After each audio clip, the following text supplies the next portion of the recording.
Hey guys, so a viewer recently commented on my video.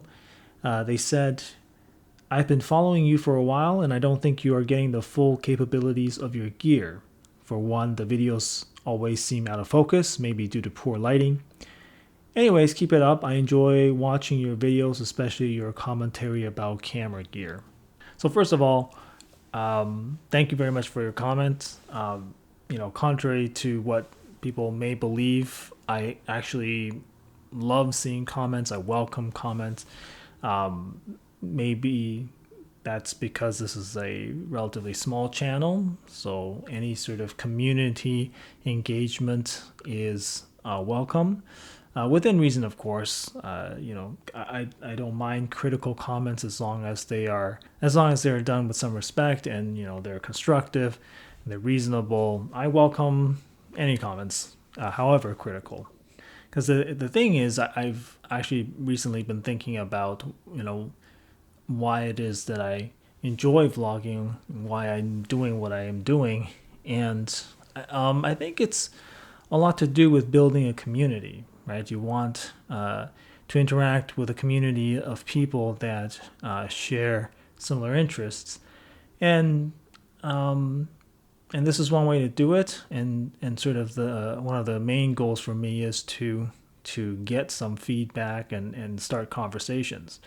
Unlike a lot of other YouTubers, this is not my job, right? I don't view YouTube as an income stream. I don't make any money from any of this. I just do this purely for fun. I actually have a whole lot of thoughts about vlogging that I'll talk about a little bit later in this video, but let me just first address this comment. So first of all, I'm definitely not getting the full capabilities out of my gear, right? I recognize that. I used to watch Peter McKinnon and Matty Hapuya and Potato Jet, all these YouTubers with just fantastic production value, and that really inspired me to get into videography and YouTube. But I have to say that things have changed. Having done this for a little bit, I've come to realize that for me, I don't really care that much about image quality anymore. It's all about workflow. I need to find a way to shoot these videos, edit them, and turn them out as quickly as possible because, like I said earlier, this is not my job, right? I'm only doing this in my spare time, of which I have very little. And so workflow is the most important thing. It's not all about image quality. For people like Peter McKinnon and Matty Hapuya, videography is their job, right? And so they have to, in a way, make it look good. It's not just their product, but it's also kind of like their portfolio. Their list of YouTube videos is their portfolio. That needs to look good. And so that's one of the reasons why these guys put so much effort into making their videos look good. Another reason is if you are a professional vlogger, then likely you're doing this so often and so frequently, you do have to inject a little bit of flair and a little bit of style in order to keep things interesting, right? But I'm not in that camp. I just want to shoot something that's fun, that's for me, and something that will connect with my audience, however small that audience may be. That's why I don't tend to shoot a lot of B-roll.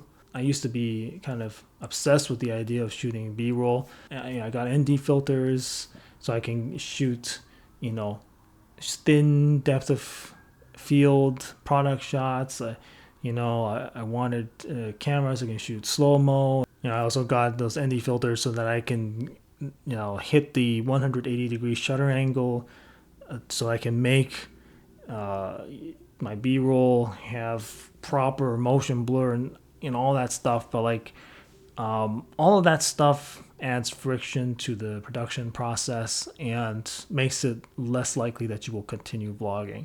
And so for me, I've largely stopped doing that stuff. I just don't care. For me, the content is the most important thing, and that's kind of why, I don't bother with that. And just as a side note, I no longer watch Peter McKinnon or Matt Hipuya's videos. I can't stand them now. Actually, I find that they have too much B-roll. It's a little bit too, you know. I will say though, I still watch Potato Jet because that guy is hilarious, and he is fun, and he's not quite so heavy-handed when it comes to B-roll and cinematic shots. He knows how to keep things light. Wow, I spent so much time talking about that. So with that, I also don't shoot in log. I used to be very obsessed about shooting in S-Log, so that I can do like color grading and things like that afterwards to make the footage look more cinematic. But again, I've largely stopped doing that. I just can't be bothered. It adds extra steps to the workflow, which makes it much less likely for you to continue vlogging, right? Because I don't have editors. A lot of these other YouTubers that you watch, even though they seem like one person, if they have production value, then chances are they have an editor. If they are a smaller channel, but it's that person's full-time job, then they are their own editor, right? But otherwise, bigger channels that have a revenue from making YouTube videos, they employ a team, and they have color graders and editors churning out these videos for them. So I don't have that, so I've largely stopped doing it. And it's for this reason that I think it's very well exemplified by the fact that I no longer edit my videos in DaVinci Resolve. In the last half a year or so, I basically edited all my videos exclusively on the iPad. And I love using this app called Velo, VLLO. And yeah, it allows me to quickly cut video and churn them out quickly. And because I can edit using either my iPad or my iPhone, I can be doing it on the couch. If I have a spare minute, I can quickly do some edits, rather than having to work at a desk on a computer. So yeah, man, addressing this comment is taking a lot longer than I was expecting. So I'm not getting all the capability out of my gear, for all the reasons I just said. But I actually don't know that the focus is the problem, because I've been shooting mostly on my iPhone, which is not a camera that has issues with autofocus. I also shoot a lot on the Insta360 Go, which is a fixed focus camera, but again, because it's an ultra wide lens and a very small aperture, usually everything is in focus unless you get very close to the camera. So again, I don't think focus is the issue when I'm using this either. And then for pretty much everything else, I'm using the Sony a6400, and probably my most used lens is this 16 millimeter Sigma f1.4 lens, which is widely regarded as an extremely sharp lens. And I use the autofocus of the A6400, which has face autofocus in video. Again, not something that's known to fail very much. So again, I don't think that focus is the issue with this. Actually, I suppose once in a while I also shoot some of my footage using the Sony RX0 Mark II, which is actually the camera I'm using right now to film myself. So that camera does have autofocus, and it has very good face detect autofocus. So that's also not really an issue. However, it does not have continuous autofocus. So once you nab focus. It grabs my face without issue. It's usually very good at nailing that focus. But because it's not continuously updating the focus, if I move in and out of this plane, I may actually get out of focus. So for example, if I do things like that, then yeah, I might end up out of focus. And then I think I've only shot maybe like 3 or 4 vlogs using the Fuji X-T 200. The video autofocus is not great on this camera, so I may very well be out of focus for some of the shots with this camera, but this is not something that I typically use for vlogging, and it's not something I intend to use for vlogging in the future. So then the other question is it poor lighting? It may well be. I don't have a studio. I have a couple of table lamps sitting on my desk right now. There's a fairly dim ceiling light over there. I don't have any aperture 120Ds. It's not. I don't have that kind of a production going. I used to really want that kind of stuff, and actually maybe I still kind of do, because when it comes to videos, lighting is everything. But at the same time, I realize that vlogging, like I said before, is about workflow, and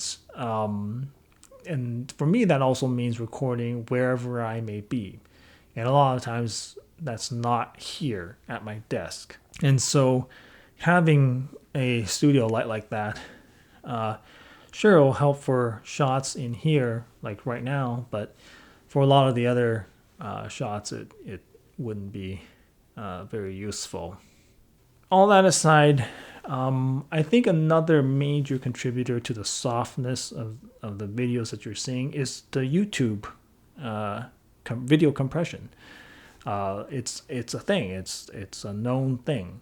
Actually, I think Marquez, MKBHD, he has a video where he uploaded a video 1,000 times or something like that, and you can see that every time he did that, the video quality degrades. It's a real thing, and I don't typically watch my own videos on YouTube because I have the masters, right? So I watch my videos on my iPad or on my computer off of the master files, and they look good to me. They don't look out of focus. They don't look that soft. But YouTube can render it looking a little bit soft, and this is especially I find the case with my videos. I can't say this about other smaller channels, but I think YouTube, they allocate a much smaller bandwidth for tiny channels like mine, because I can stream MKBHD's videos at 1080p and it looks great. But I find that whenever I look at my own videos, so even though I set it to stream at auto quality, it will stream at a lower quality, like 480 or sometimes even 360. And I have to explicitly tell it to stream at 1080p. So that's also a bit of an issue. YouTube doesn't care about tiny channels like mine, so we get less bandwidth. But another thing that people have done to sort of improve their quality is they will upload 4K video files. And I don't mean shoot in 4K. They'll shoot in 1080p, but for the render, they'll just render it as a 4K video, and then upload it as a 4K video, because it is also a thing where YouTube will do less compression on 4K videos, even if they are ultimately being shot and being watched in 1080p. I don't care about any of that. As you can tell by now, workflow is a major thing for me. So I don't want to export large 4K files. I just cannot be bothered to do that. For me, it's not about image quality. It's just about content and about having fun doing it. So that's that. Anyway, hopefully that addresses some of your concerns. I hope you don't mind me shining a light on your comment. Like I said at the beginning, I really, really welcome comments like this because it actually sparks sort of my desire to make a video, right? Because that's one of the tough things about doing this is you don't really always know what to make a video about. You know you like making videos, but you don't necessarily have a topic that you think will be interesting. And it's feedback like this that really, get me motivated, right? Like I read that comment today and I'm like, I gotta make a video tonight. And lo and behold, I set up my camera gear and I'm shooting a video. So anyway, thank you so much for your comment. I'm glad you like the crap that I'm putting up. I hope you will deal with the sort of softness. Like I said, I'm shooting it on proper equipment with proper focusing technique. But I don't know that it's necessarily the focus. So moving on, I wanted to talk a little bit more just about vlogs in general. So I mentioned in another video that I think vlogs are the modern day equivalent of home videos, right? I said that I think vlogs have existed for as long as camcorders have existed. And, dads have been using camcorders to shoot home videos for decades. And I think that is a very apt analogy. But I said that the big difference between home videos back then and vlogs now is the platform on which we can share our videos now, right? Social media didn't exist back then. And, also back then you were shooting on VHS and mini DV, and it was very hard to edit and very hard to get that onto your computer to put on the internet. Whereas nowadays everything shoots digital video. You can edit on your phone, and it's very easy to share on all kinds of social media platforms. And so that's the big difference.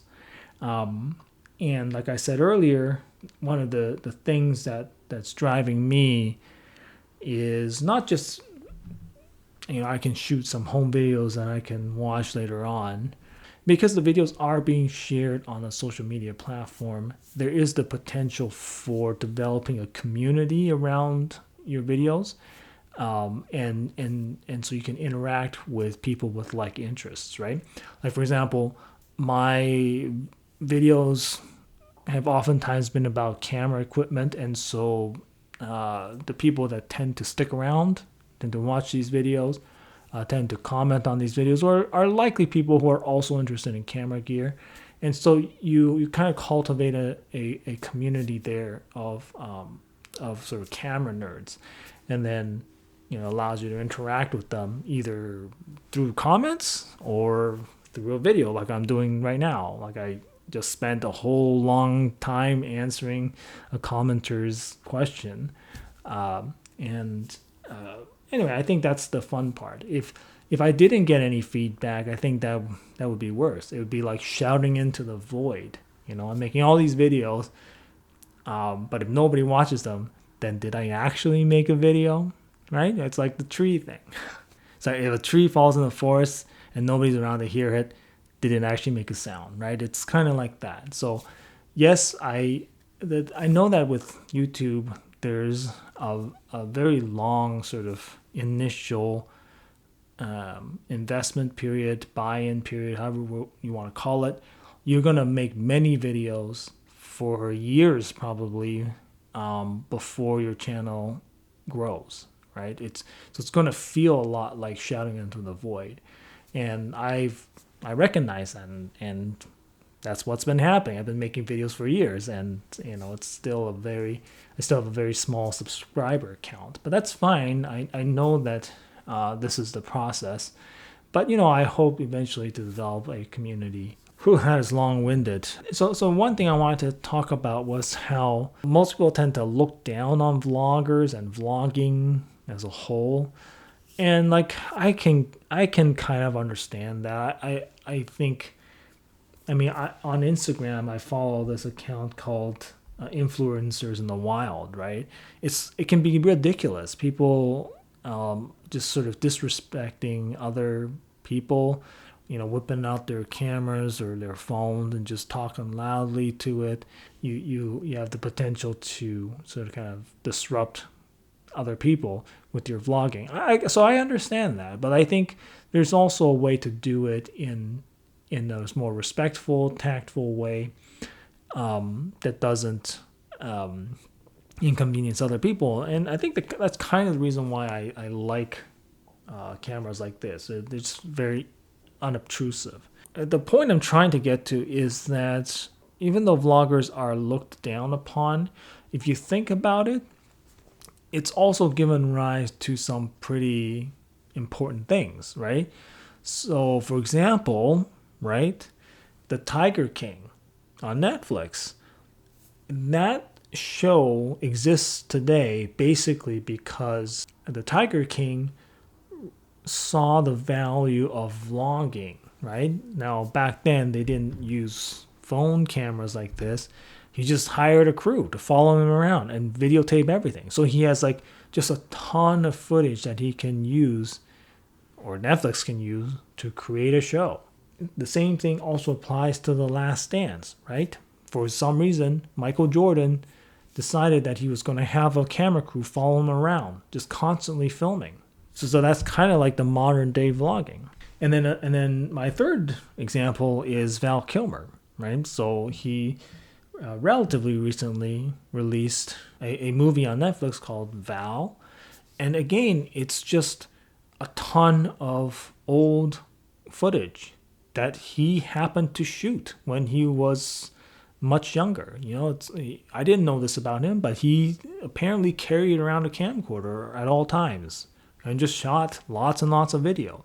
He had videos of him and other famous actors before they were famous. And so because that footage exists, we're able to create something neat and interesting out of that. Now, people like Michael Jordan and the Tiger King, they had the means to pay somebody to follow them around, right, to do their vlogs. But most of us are like Val Kilmer back before he was big. We had to film ourselves. Val Kilmer, back in those days, he had to use a camcorder. But in modern times, we all carry around a phone, and so we can use this. Anyway, the point I'm trying to make is, again, vlogging has been around for a long time. Not just dads shooting them as home videos, but you got all these people like Michael Jordan, Val Kilmer, and the Tiger King. And I'm sure there are many other celebrities who have also done the same, just documenting their everyday lives. All right, a final point I wanted to make was that I said before, I really like editing videos on my iPad. And one of the main reasons for that is because I like my workflow to be H.265 as much as possible. So if I shoot video using my phone, it's H.265. Velo is my preferred video editing app, and it also exports in H.265. So it's fantastic. I love using that app. However, there is now a wrinkle because the new iPhone 13 shoots Dolby Vision HDR and it shoots cinematic mode. Unfortunately, editing these videos in Velo, I lose the Dolby Vision HDR. I also do not have the ability to adjust aperture or focus after the fact in cinematic mode using that app. To do that, I would have to use Apple's iMovie app, which is like okay, but it's far more limited than Velo. I have to say though, I'm not sure about adjusting focus and aperture after the fact for cinematic mode because I can't actually do that on my iPad. I have an iPad 8th gen and it does not support cinematic mode. So anyway, that's all I wanted to say today. This is going to be a very long video. It's going to take me a long time to edit. So that's it. I'll see you in the next one.